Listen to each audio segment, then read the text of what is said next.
Well, this is going to be a very interesting video, to say the least. Turns out, I didn't get indicted the third time, so they got to dismiss the case. Now, this whole situation came about after, I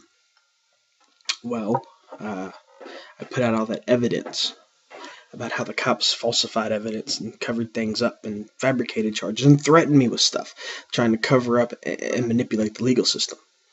And to be honest, I'm sick and tired of this bullshit cloak of authority crap. So I'm going to draw a line in the sand. I'm going to make it plain as day, simple as can be, and in plain fucking English so everyone understands what I'm saying. The next time I am attempted to be arrested and it is a false arrest and I have not done anything wrong, I'm going to resist. Since it's already been established and put out in the public media, namely YouTube, the internet, topics, various websites and everything else, that evidence has been fabricated and stuff, it's safe to say that I have a rational fear for my safety and my life. And of course, as I pointed out in Bad Oak versus the United States, which went before the Supreme Court and is therefore available to all courts throughout the entire nation, since it was a federal Supreme Court case, I have justification to resist arrest because it is an assault and battery. There comes a little issue of self-defense. See, guns and bombs and bullets, they don't kill people. What kills people is people. Now, I'm not threatening to kill anyone, though killing someone in self-defense is an extreme which I am legally allowed to go to. And since the court system so graciously of the United States of America, the Supreme Court system, as a matter of fact, has said that there are certain things which narrow down the process to be able to resist arrest. And there's this good faith, bad faith clause, and you come into this whole issue of bad faith. That they've already falsified evidence, covered things up, tried tampering with evidence, all of this stuff. Since they have gone this far and to this extent, it needs to be understood that I don't need to try to determine bad faith in the after. I have a right to assume bad faith based on a pattern of behavior which has already taken precedence. Now, here's where it gets interesting. See,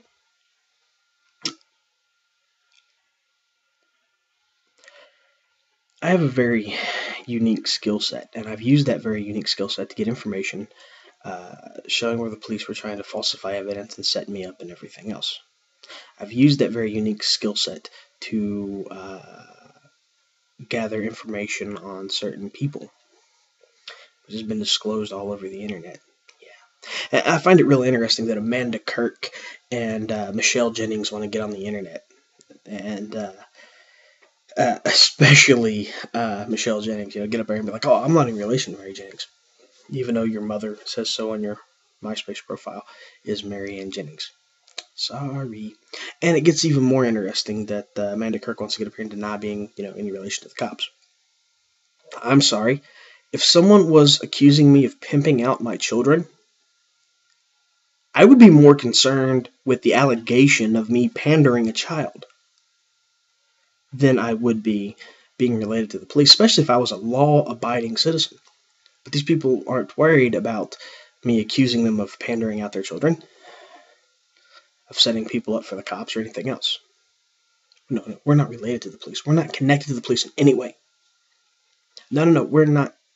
Here's the problem. You're so busy trying to deny what you're a part of because of all the other things that come into play that you're basically broadcasting it. Never heard that saying? I believe it was from Gone with the Wind. Me doth. No, wait, no, it wasn't. Maybe it was Gone with the Wind. It was an old movie, I believe. Me doth think the woman protests too much. Maybe that was Shakespeare. I'm not a big literature major, but I do know this. According to the law, there's a clear line in the sand. There's an extreme which I can go to. I don't want to go to that extreme, but I will. See, when you take away my ability to have a good reputation, to have a business, to have a life, a family, any of these things that normal people have, and you think that I'm somehow going to submit, back down, whatever, you don't get it. You started a war. Right now it's a Cold War. It's an intelligence war. It's an espionage war. And the ninja's winning, which is the funny part about it. You know, because according to my detractors, I'm a fake ninja. But, you know, getting beaten by a fake ninja could, well, be kind of interesting. And the fact of the matter is, you only have two options. You either believe that I'm a average, roundabout average guy who has a little bit of unique training given to him by some beyond average people, or you can believe that I made it all up myself, which just makes me above average and totally awesome because I beat you. And here's the kicker. See, me doing this the way I did isn't so that I can go to the extreme of running out here and shooting cops and killing people and everything else. No. That's a possibility. But see, the thing about it is, since you've already acted in bad faith with me this one time, then it destroys your credibility for every other case you deal with. Poor little Christine Keller's kind of gotta try and make up for that. And I know she's not really going to do a whole hell of a lot to go after you guys, because if she does, then it destroys all the other cases she has on you, and there's that whole 15 months worth of missing drug evidence, and we don't really want to get into that, do we? Federal investigations and stuff. Oh, that reminds me, I gotta send that paperwork off to the guys in D.C. But see, here's the thing about it. My little case, my situation, all the evidence I've put on the internet, since I'm not indicted, I can't be charged with a crime again, and I get to walk due to lack of evidence and failure to indict and all that good shit under West Virginia Code 62-2-12. That means that Officers Palmatier, Moore, Duckworth, Williams, actually, wait, since I went to Lieutenant Deeds and Captain White, that pretty much kills professional standards. They're considered corrupt and covering up for criminal activity.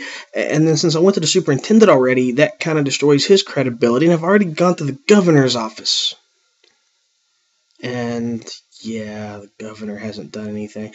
So here's essentially what happens.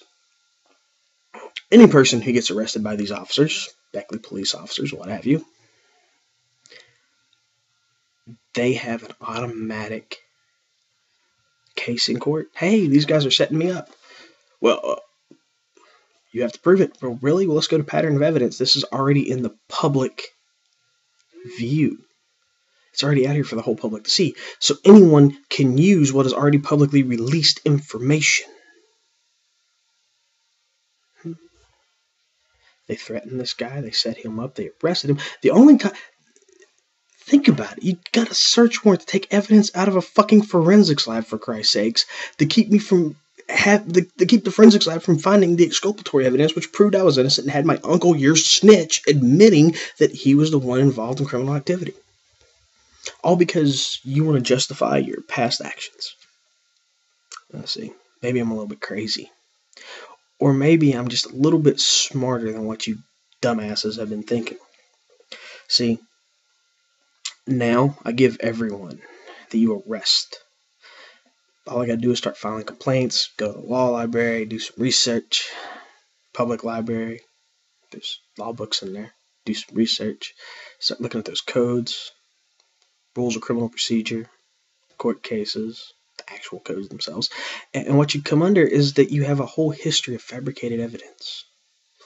One right after the and see, they can't deny the whole thing with Duckworth and his made-up FBI agent.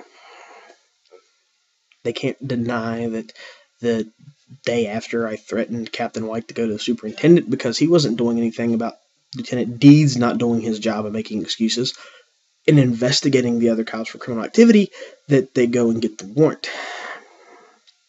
Then I've gone to the superintendent and I've gone to the fucking governor. But so far, essentially, no one's done anything. They've all covered it up, turned a blind eye to it. And legally speaking, well, it doesn't matter. Since the whole chain of commands ate the fuck up, everyone under the command of the governor is suspect. Everyone under for corruption. We already know the superintendent of the state police is suspect for corruption because he didn't do anything on dealing with this other stuff. Captain White looks directly like he had a hand in setting me up and bringing the false charges against me. And, well, we know Lieutenant Deeds, Stewart. I'm not sorry, those are Beckley cops. But we already know Lieutenant Deeds, Duckworth, Palmatier, Moore. See, Williams is Duckworth's brother-in-law. Palmatier is his best little buddy in the whole world. And the Williamses is related to the Reddens, and strange, ain't that? And then, you know, my uncle, my pedophile piece of shit uncle is really good friends with Deputy Jason Redden, which is really amazing because the second polygraph test, which was used to make the whole thing inconclusive, was done under Deputy Jason Redden. So there's a conflict of interest there. See, fact of the matter is, you guys have destroyed your own credibility. We putting the information out here in the public might have stopped, you know, that whole little strategy you had going against me. But now, since I've put it in the public view, anyone with access to these videos has a legal precedence based on publicly available information, in your own fucking words, some of you, for being guilty. And we see the reason why Amanda Kirk and Michelle Jennings were so quick to jump up and distance themselves. Tisk, tisk, tisk. Yeah, little word of advice here, guys. See, you don't win a war by killing the most people. You win a war by disrupting your enemy's strategy. Every move you played into my hand. Everything you did had a hand in giving me an advantage. For all the people who were kind of wondering and everything, before all this went down, when I knew it was going to go down, I told certain Grandmasters in the Black Dragon Fighting Society, Grandmaster Day, Grandmaster Stoffel, Van Uren, Grandmaster Kim, Grandmaster Frank Dukes, all of them, that I was going to do something that was risky and that it would bring, you know, a little bit of shame down on my name, but that in so doing it, if it worked, it would come out to my advantage. Well, it did come out to my advantage. It did bring shame on me, and certain detractors and competitors in the market were really happy to plaster it everywhere. But, well, here's the thing about it. Nobody knew I had those damn recordings.